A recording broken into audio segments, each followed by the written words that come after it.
बहुत हो गया भाई, अब बिहार में बदलाव कर दो। कितने बार रोटी को बदलें, इधर से उधर, उधर से उधर, वही नीतीश वही लालू, वही नीतीश वही लालू, और सहयोगी दल के रूप में कभी कांग्रेस इधर से, कभी बीजेपी इधर से।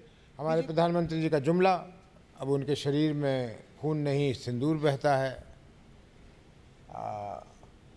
जातियों की बात करनी, जातियों में एक दूसरे के प्रति नफरत फैलाना, तो वो डमरू हाथ में दिया हुआ है नीतीश कुमार जी को, वो बजाते हैं तो आरजेडी साथ में आ जाती है, वो बजाते हैं तो बीजेपी साथ में आ जाती है। पूंजीवादी विचारधारा है कि एक आदमी जितना मर्जी अडानी की तरफ बढ़ जाए, बाकी लोग मरे, तो हमारा विचारधारा वो नहीं है। हमारा विचारधारा सेंटर से थोड़ा वामपंथी। मुझे लगता है कि नीतीश जी को ये एहसास होता होगा कि भाई अब मुझे छोड़ देना चाहिए, लेकिन उनको ये लोग नहीं जाने देंगे, क्योंकि ये लोग जाने देंगे, बीजेपी वाले भी नहीं जाने देंगे और जेडीयू वाले भी नहीं जाने देंगे कि यार ये व्यक्ति ही चला गया तो हम तो वैसे ही ध्वस्त हो जाएंगे। मैं गठबंधन को ठगबंधन कहता हूँ, ये ठगने का तरीका है, और महज एक सरकार बनाने के लिए हम किसी के साथ हाथ मिला ले लेंगे, ये अभी तक दूर दूर तक हमने सोचा नहीं। उनको कुछ लोग पलटू बाबू या पलटू चाचा जो भी है उसका उनको उपाधि दी हुई है, लेकिन राजनीतिक सच्चाई है ये कि सब ने अपना चेहरा बेनकाब किया हुआ है। जन स्वराज पार्टी किसी भी वर्ग, किसी भी जाति, किसी भी धर्म, किसी भी लिंग के साथ अन्याय नहीं करेगी, सबके साथ न्याय करेगी।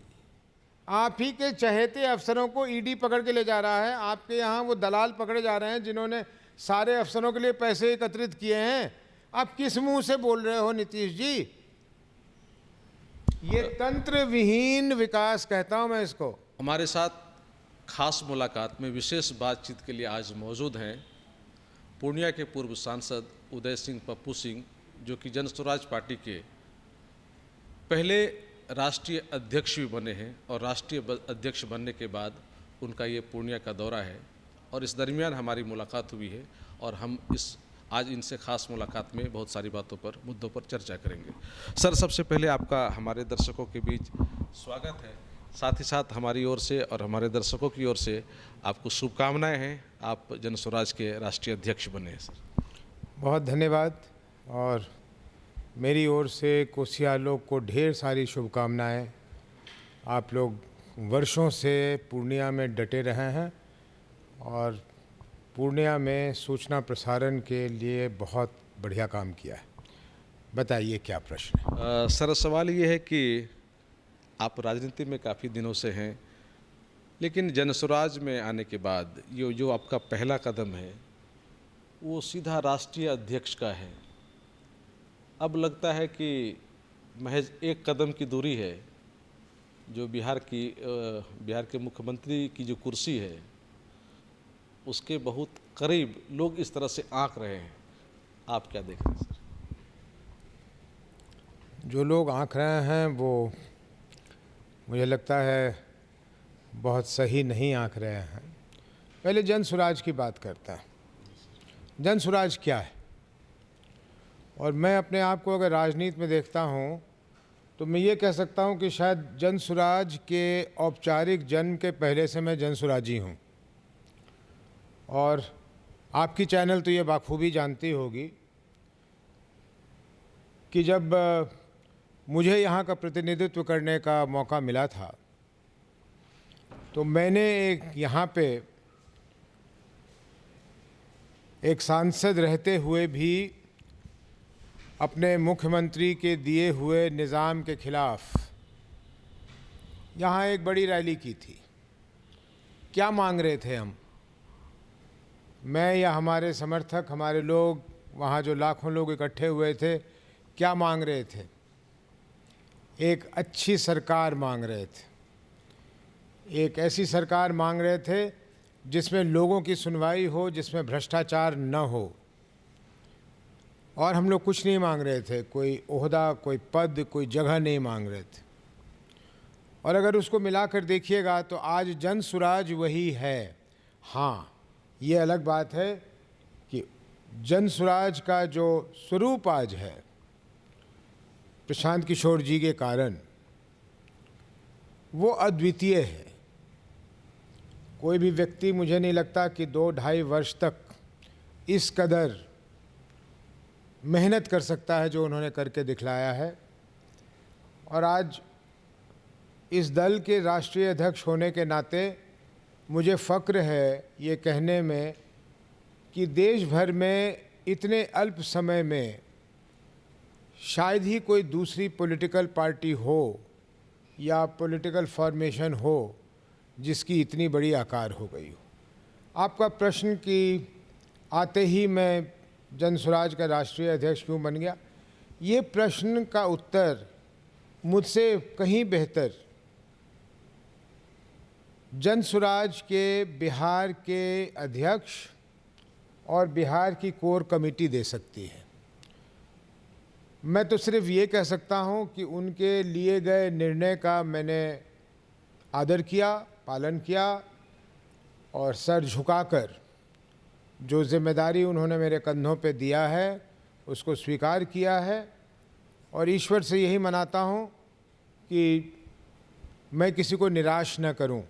जिस उद्देश्य से मुझे ये जिम्मेदारी दी गई है उस उद्देश्य को पूरा कर सकूं। रह गई बात कि मैं मुख्यमंत्री बनूंगा या नहीं, ऐसे ही किसी सवाल के जवाब में मैं पहले ही कह चुका हूं कि मैं चुनाव लड़ने नहीं आया हूं। पार्टी के देख रेख में 243 जगह सक्षम उम्मीदवारों को उतार कर बिहार में बदलाव करने के लिए आया हूं। और अगर बिहार की जनता ने और भगवान ने, ईश्वर ने, अल्लाह ने साथ दिया और हम यहाँ उस मकाम तक पहुँचे कि हमें मुख्यमंत्री चुनना होगा, तो ये पहला और आखिरी अधिकार चुने हुए जनप्रतिनिधियों का होगा, क्योंकि वही बिहार के लोगों की आवाज़ का प्रतिनिधित्व कर रहे होंगे।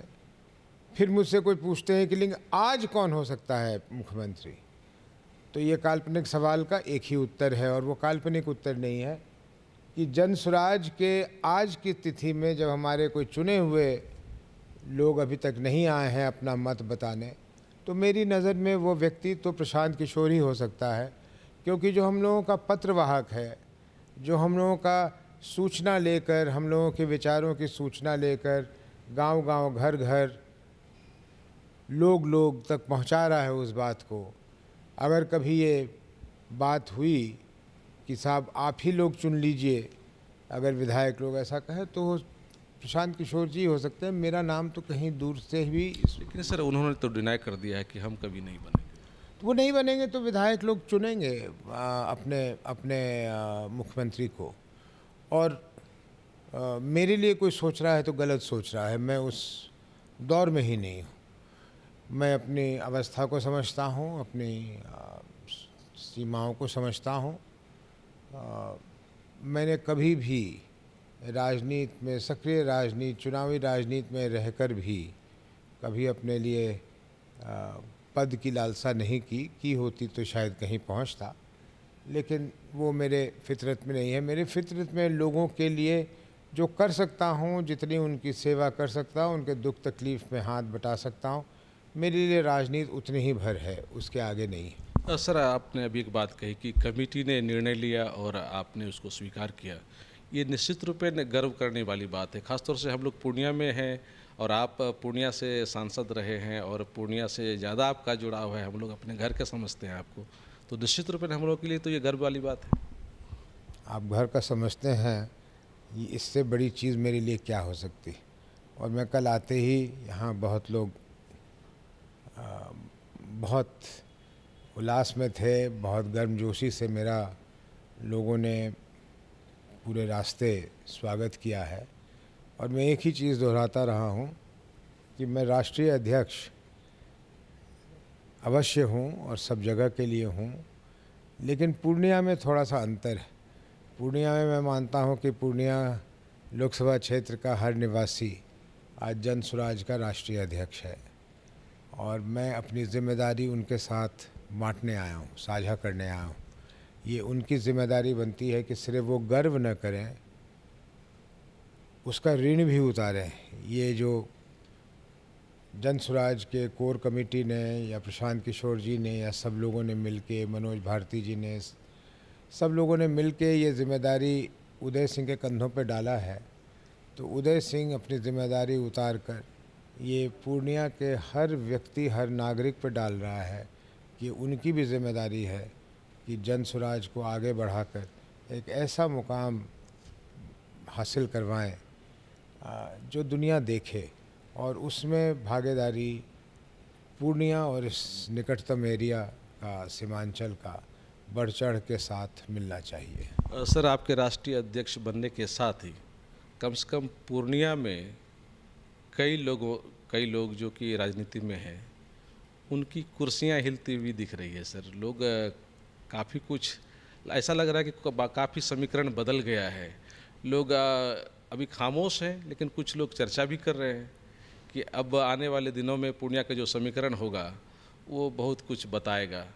आपको लग रहा है कि क्या सही मायने में पूर्णिया में विशेष प्रभाव पड़ने जा रहा है? बेवजह डर रहे हैं, अपने कार्यशैली की वजह से डर रहे होंगे। मैं कई बार कह चुका हूँ कि जन स्वराज बिहार में किसी से लड़ने नहीं आई है। हमारे टारगेट पे कोई नहीं है। दल के पैमाने पे भी और व्यक्तिगत पैमाने पे भी हम किसी से लड़ने नहीं आए।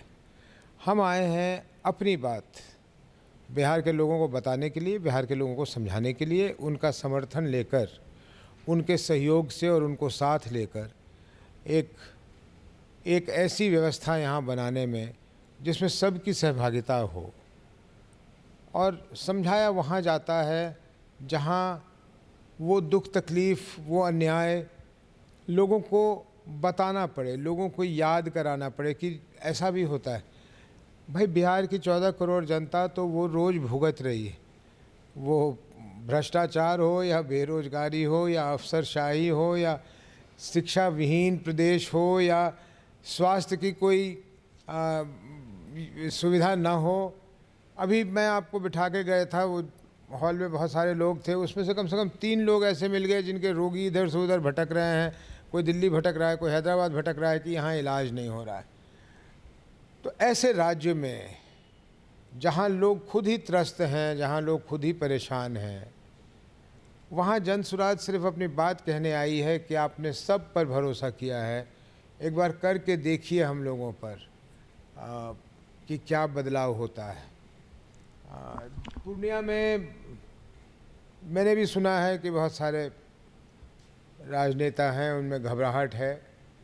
उनसे मैं कह देना चाहता हूँ आपके माध्यम से, हम किसी को यहाँ टारगेट करने, हराने इसके लिए नहीं आए हैं।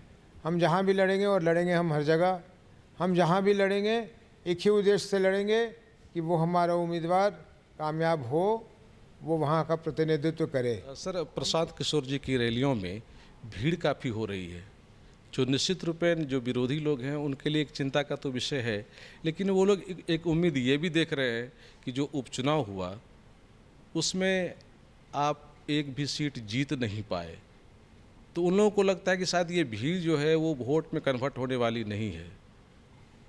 तो क्या आप इस चीज़ को मानते हैं कि आने वाले दिनों में जो विधानसभा का चुनाव होगा सिर्फ भीड़ प्रशांत किशोर जी के साथ रहेगी, या फिर आपने जो कहा कि नहीं, जीत भी होगी हमारी और सरकार भी बनेगी, क्या ऐसा होगा?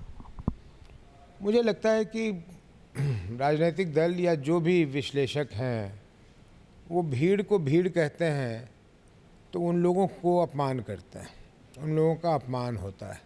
वो भीड़ नहीं है, वो भीड़ कोई चावल दाल की बोरी नहीं है कि एक गोदाम भर दिया है लोगों से।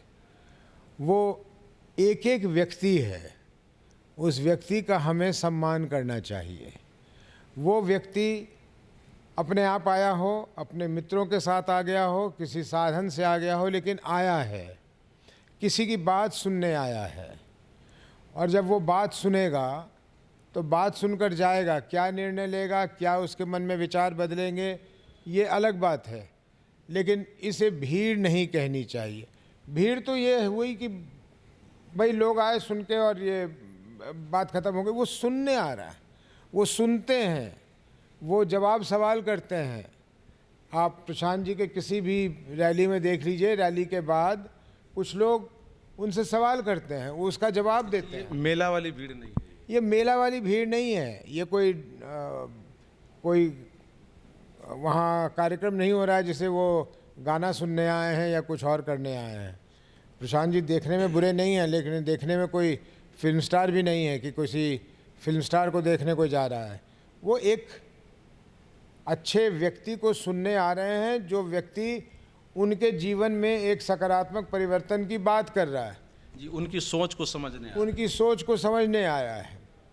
रह गई बात कि उपचुनाव से ये बहुत प्रसन्न हो रहे हैं, तो विश्लेषण करें और समझ में आएगा कि जहां पहुंचने में भारतीय जनता पार्टी जैसी पार्टियों को कई दशक लगे थे, जन स्वराज पार्टी ने 8 दिन के समय में, हमने पार्टी की जिस दिन घोषणा की उसके तुरंत बाद ये 4 उपचुनाव हो गए।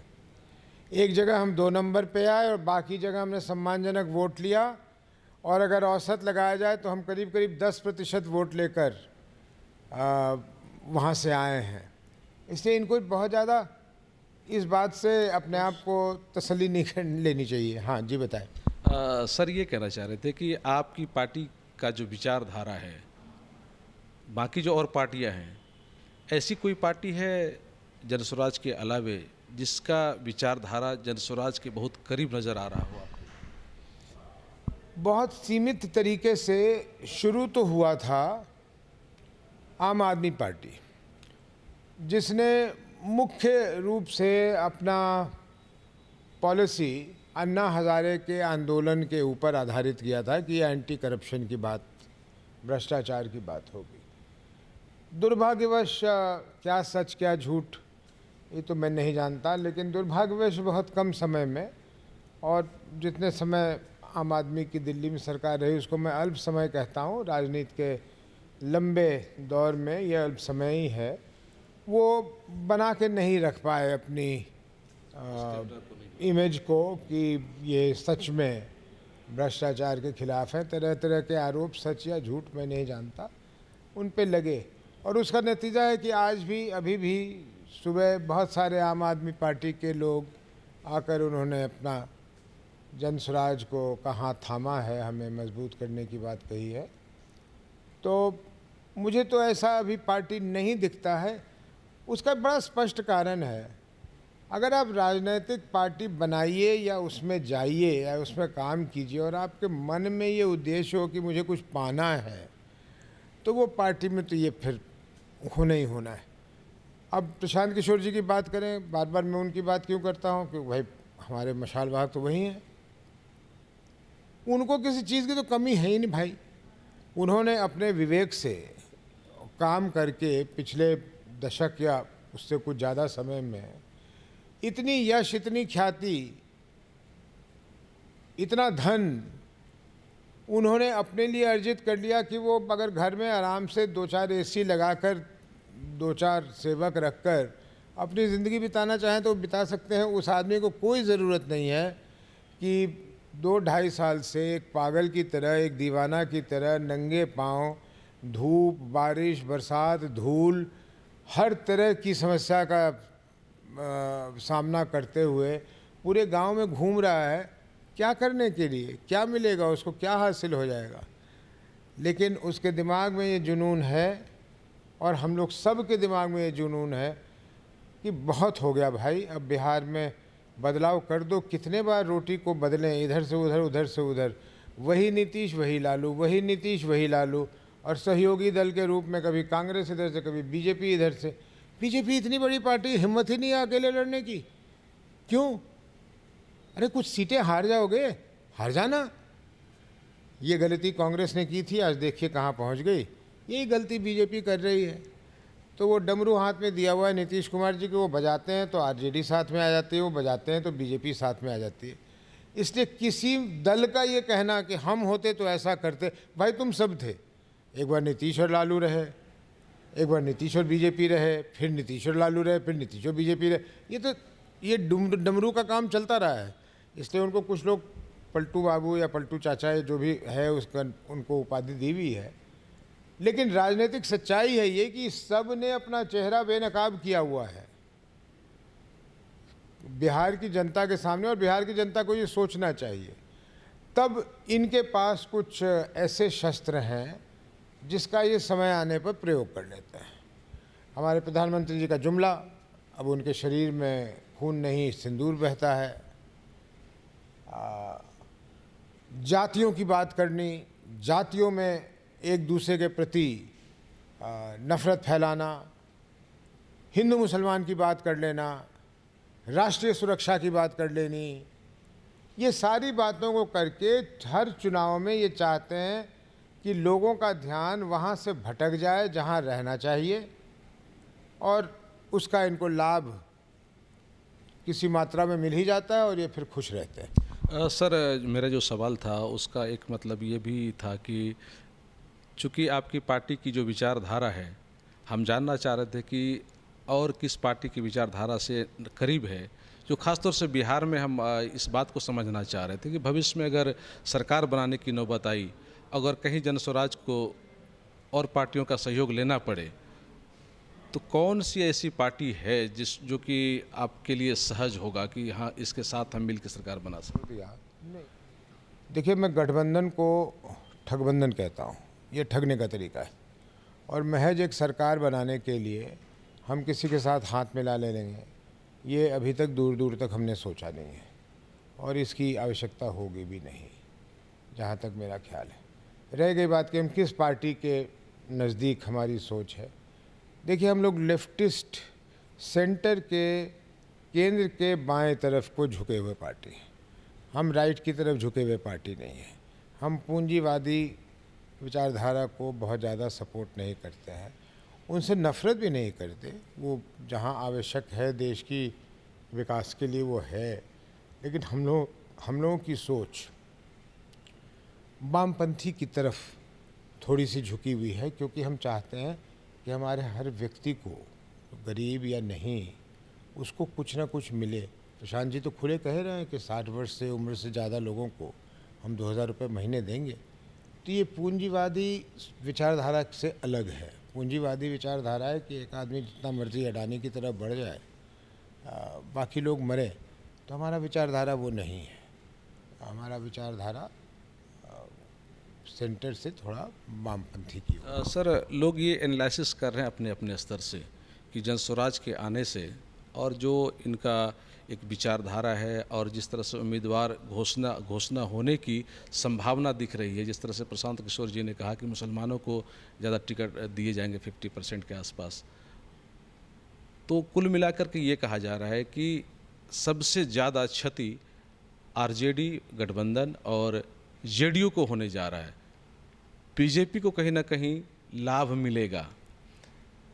तो क्या इस सवाल के बारे में आप कुछ क्या कहना चाहेंगे? आपके सवाल को मैं बहुत महत्वपूर्ण मानते हुए उसका जवाब किसी और तरीके से दूंगा। मंडल आयोग की रिपोर्ट आ जाने के बाद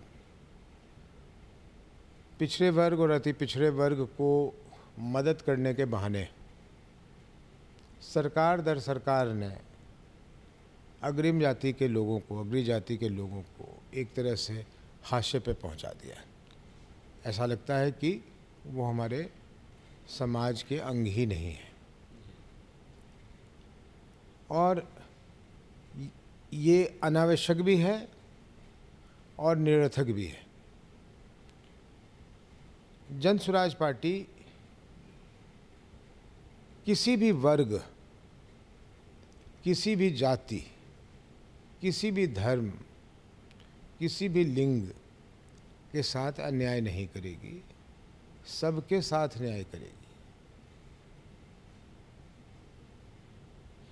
मैं व्यक्तिगत रूप से, और आज नहीं कह रहा हूँ, मैं जब सांसद था तो मेरे अनेकों भाषण लोकसभा के मिलेंगे आप लोगों को, जिसमें मैंने वकालत की है कि रिज़र्वेशन की तादाद बढ़ाओ, लेकिन दूसरे तरह से बढ़ाओ। जब एक बच्चे की जन्म होती है, उसका हाथ पहले दिन से थामो और उसको वहाँ तक, जब तक वो और लोगों के बराबर ना हो जाए, और फिर उसको शायद संभवतः आरक्षण की ज़रूरत ही ना महसूस हो। वो अपने आप, अपने दम पे, जिससे कहोगे उसको टकराने के लिए वो तैयार रहेगा। लेकिन तुम वो नहीं करते हो। तुम समाज में विद्वेष पैदा करने के लिए तुम लोगों को डराते हो। तुमने अपने टेबल पर रखी हुई रोटी का आकार कभी नहीं बढ़ाया। तुम्हारे रोटी का आकार उतना ही रह गया, लेकिन तुमने जातियों और वर्ग की विभाजन करके आपस में लोगों को लड़ा दिया कि वो रोटी पड़ा है, अपने अपने हिस्से का नोच ले आओ। एक मिसाल देता हूँ, एक एग्जांपल दे देता हूँ। मान लीजिए साल में 1 लाख बच्चे MBBS में एडमिशन लेना चाहता है। रिजर्वेशन है, होनी चाहिए, कमज़ोर वर्ग के लोगों को प्राथमिकता मिलनी चाहिए। लेकिन इसका दूसरा पहलू एक देखने का ये भी है कि अगर मैं 1 लाख सीटों के बजाय 1,10,000 सीटों का इंतज़ाम कर दूं, तो कौन सी रिजर्वेशन चाहिए? बच्चे पढ़ने वाले 1 लाख, सीटें 1,10,000। ये भी एक तरीका है देखने का ना। आप कहते हैं नौकरी में हम रिजर्वेशन दे देंगे। कितनी नौकरी दे देंगे आप? तेजस्वी जी और वगैरह वगैरह लोग लाखों की बात करते हैं। चलो, वो जैसे मोदी जी डाक लगाया करते हैं बिहार के लिए, मैं भी लगाता हूँ। कितनी नौकरी दोगे? 5 लाख, 10 लाख, 15 लाख, 20 लाख, 25 लाख? इससे ज़्यादा तुम्हारी कुवत है नहीं, सोच भी नहीं है। ठीक, 25 लाख नौकरियों का क्या मतलब? एक परिवार में औसत 4 लोग होते हैं ना, तो 25 लाख का मतलब 1 करोड़ लोग उस नौकरी से, 25 लाख लोगों की नौकरी से लाभान्वित होंगे। ठीक, बिहार की आबादी 14 करोड़ की है, तो 1 करोड़ का तो तुमने कर लिया जो तुम कभी ज़िंदगी में नहीं कर सकते हो। तुम 25 लाख नौकरी सरकार के पास ना है ना वो दे सकती है। लेकिन मैं तो हो ही नहीं सकती। मैं तो कह दिया कि चलो तुम 25 लाख नौकरी दे दोगे, तो 1 करोड़ बिहारियों का तुम मोटे तौर पे ख्याल कर लोगे। 13 करोड़ क्या करोगे? और तुम्हारे पास कौन सा ऐसा आइडिया है कि तुम यहाँ रोजगार के अवसर पैदा कर सको? बताओ। नरेंद्र मोदी जी आते हैं और सौगात देकर जाते हैं कि हम यहाँ से श्रमिकों के लिए ट्रेन चला रहे हैं। मतलब बिहार को अब ऑफिशियल ढंग से एक लेबर सप्लायर के रूप में देखा जा रहा है, औपचारिक ढंग से। जब देश का प्रधानमंत्री कहे कि मैं ट्रेन दे रहा हूँ श्रमिकों के लिए, तो अब जो ये स्वीकार रहे हैं औपचारिक रूप से कि बिहार का यही काम है। वो आंध्रा के मुख्यमंत्री रेवंत रेड्डी ने तो कह दिया कि बिहारियों के DNA में है कि वो मजदूरी करे। तो हम मजदूरी भी कर रहे हैं, अपनी मजबूरी में गालियां भी सुन रहे हैं, और इन नेताओं के पास क्या है कि ये ट्रेन चलवा देंगे हमारे लोगों को ले जाने के लिए। कभी उल्टी गंगा बह सकती है क्या? कभी गुजरात के भी श्रमिकों को कहा जा सकता है कि ये ट्रेन लगी है, जाओ बिहार में काम करो? लेकिन सर, नीतीश कुमार जी तो कह रहे हैं कि हमने काफ़ी विकास कर दिया है और काफ़ी बिहार का मान सम्मान बढ़ा दिया है। अगर कोई कहे कि विकास नहीं हुआ है तो मैं समझूंगा कि वो बेवकूफ़ है। लेकिन नीतीश कुमार जी और उनकी सरकार और RJD उसमें शामिल है, ये जवाब दे दे कि जो विकास हुआ है उसमें खर्च कितने हुए हैं। अगर मैं 10 करोड़ का काम 50 करोड़ में करूं और कहूं कि मैंने विकास कर दिया है, तो क्या विकास है? एक गंगा का पुल बनते बनते 3 बार गिर जाए और 3 बार उसी ठेकेदार को आप दे दीजिए काम करने के लिए, उसको मैं विकास मानूंगा? और लालू जी के समय से ये मिलाते हैं। लालू जी के समय पैसे की उपलब्धि और आज के पैसों की उपलब्धि में कोई मुकाबला है? मेरी माँ यहाँ सांसद थी 1980 से मेरे ख्याल 90 के दशक तक, वो जो भी रहा हो। उनको आपको मालूम है क्या मिलता था एक सांसद के रूप में? 5 किलोमीटर सड़क एक वर्ष में अनुमोदन कर सकती थी कि ये बना दो, और वो बन जाता था। 5 किलोमीटर सड़क। उनका बेटा जब 2004 में और 2004 से 14 तक रहा सांसद, तो अपने क्षेत्र में उसने हज़ारों किलोमीटर सड़कें बनवा दी। क्यों बनवा दी? अपनी जेब से बनवा दी क्या? सर, वो खास बात ये है कि वो सड़क अभी भी मजबूत है। बिल्कुल, वो सड़क अभी भी मजबूत है। तो मैंने जो ये सड़कें बनवा दी इसलिए कि भारत सरकार के पास, देश के पास अर्थ की व्यवस्था बढ़ गई, कई गुना बढ़ गई। तो आज नीतीश जी श्रेय लेते हैं कि कुछ था। अरे कुछ था तो कुछ था का इतिहास भी देखिए ना। दोनों बात बताइए लोगों को कि उस समय बजट कितना था, पैसे कितने उपलब्ध थे, आपके समय में कितना उपलब्ध है, और आप जो इसको दिखला रहे हो इसमें खर्च बताना कितना होना चाहिए और कितना हुआ है, तब जनता को समझ में आएगी। आप एक तरफा मत दिखाओ ना कि मैंने पुल बना दिया, पुल की लागत बताओ और पुल की लागत कितनी होनी चाहिए थी ये बताओ, फिर समझ में आ जाएगा जनता को कि एक पुल में से पता नहीं कितने लोगों ने कितने जगह हजारों करोड़ रुपए का संपत्ति। भाई आपके तो अफसर को ईडी पकड़ के ले जा रहा है, किस मुंह से बोल रहे हो? आप ही के चहेते अफसरों को ईडी पकड़ के ले जा रहा है। आपके यहाँ वो दलाल पकड़े जा रहे हैं जिन्होंने सारे अफसरों के लिए पैसे एकत्रित किए हैं। आप किस मुंह से बोल रहे हो नीतीश जी? ये तंत्र विहीन विकास कहता हूं मैं इसको।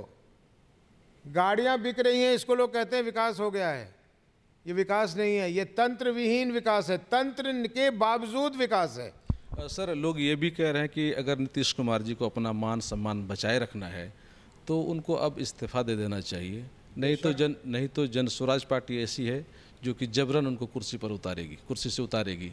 हम जबरन किसी को कुछ नहीं करने वाले हैं, हम जबरन वाले लोग नहीं हैं, ज़बरदस्ती करने वाले लोग नहीं हैं। लेकिन पहला हिस्सा आपके प्रश्न का बिल्कुल ठीक है कि उनको खुद इस्तीफ़ा दे देना चाहिए, और मुझे लगता है वो चाहते भी होंगे, लेकिन उनके इर्द गिर्द जो लोग हैं उनके पास तो एक ही चीज़ है अपनी राजनीतिक जीवन को जिंदा रखने के लिए, वो नीतीश जी का चेहरा है। वो नीतीश जी के चेहरा को पीछे नहीं करना चाहते। मुझे लगता है, अब मैं नहीं जानता अंदर खाने की बात, लेकिन मुझे लगता है कि नीतीश जी को ये एहसास होता होगा कि भाई अब मुझे छोड़ देना चाहिए, लेकिन उनको ये लोग नहीं जाने देंगे। क्योंकि ये लोग जाने देंगे, बीजेपी वाले भी नहीं जाने देंगे और जेडीयू वाले भी नहीं जाने देंगे कि यार ये व्यक्ति ही चला गया तो हम तो वैसे ही ध्वस्त हो जाएंगे। इनको ये डर है, और इस डर से इन्होंने नीतीश कुमार के जाते ही पार्टी खत्म हो जाएगी एक तरह से आपका। तो इसमें मेरे कहने की क्या बात है? बिहार का हर व्यक्ति जानता है कि वो पार्टी जितने दिन चली, और साथ में लोग कहेंगे कि सिर्फ मैं आलोचना कर रहा हूँ नीतीश जी की, नहीं, बिहार का एक स्वर्ण काल बीता था 2005 से 2010 में। नीतीश जी का पहला कार्यकाल जो था वो स्वर्ण काल था, और संजोग से मैं यहाँ सांसद था। मैं उनका आभार फिर प्रकट करता हूँ कि उन्होंने कितना सहयोग किया मेरे साथ, मेरे पूर्णिया की दशा दिशा को ठीक करने में। लेकिन वही नीतीश कुमार जी जब 2010 में जीत कर आए तो पता नहीं दिमाग में किसने किसने डाल दिया कि अब आप प्रधानमंत्री बन जाइए, अब आप फलाना मंत्री बन जाइए।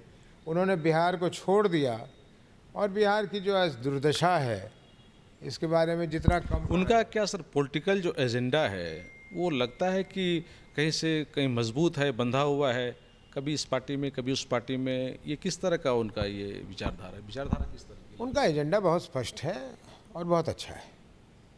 उनका एजेंडा है कि मुझे मुख्यमंत्री रहना है, कुर्सी चाहिए, तो उस पर तो वो खड़े उतरे हैं।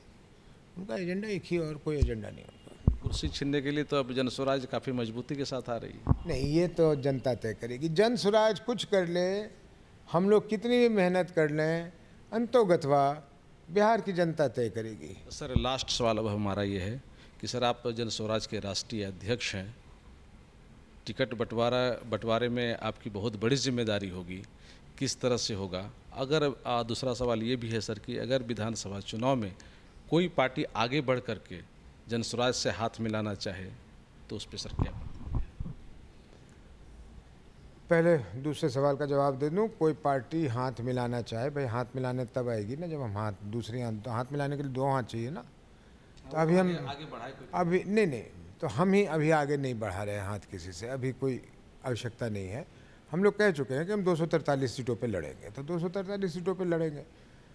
बहुत सारे पार्टीज और उनका सम्मान करते हैं हम, जैसे आरसीपी सिंह जी की पार्टी, उनको जन स्वराज में आस्था मिला, आकर के उन्होंने अपने सभी समर्थकों के साथ, हमने जिनको बहुत इज्जत से लिया अपने दल में, उन्होंने अपनी पार्टी का विलय कर लिया। हम साथ हैं।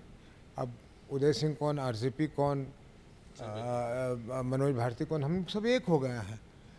कोई आके हमसे मिल के विलय करना चाहेगा, उसके बारे में सोचा जा सकता है। क्योंकि मैं फिर से दोहरा दूं, मैं गठबंधन को ठगबंधन कहता हूं।